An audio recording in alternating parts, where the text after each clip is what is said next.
Anggota Dewan Perwakilan Rakyat Aceh Safrizal atau akrab disapa Gam-Gam mendesak agar penjabat Gubernur Aceh Ahmad Marzuki segera meninjau langsung kondisi korban banjir bandang di Trumon Raya, Aceh Selatan. Ia mengaku kecewa mendapat laporan dari masyarakat setempat jika hingga saat ini PJ Gubernur belum melihat kondisi yang terjadi. Apalagi kata Gam-Gam, Deputi Rehabilitasi dan Rekonstruksi BNPB Jarwan Syah sudah turun langsung dan melihat kondisi banjir bandang di Aceh Selatan.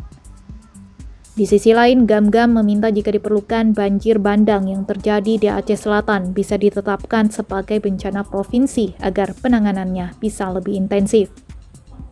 Politisi PNA itu melanjutkan hingga saat ini bahkan masih banyak masyarakat yang berada di pengungsian.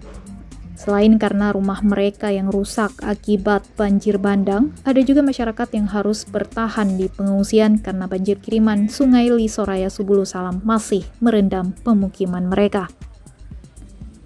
Pada saat turun meninjau langsung kondisi banjir Trumon, Gam-Gam juga menyerahkan sejumlah kebutuhan pokok seperti mie instan, air mineral, pakaian layak pakai, kain sarung, dan mukena.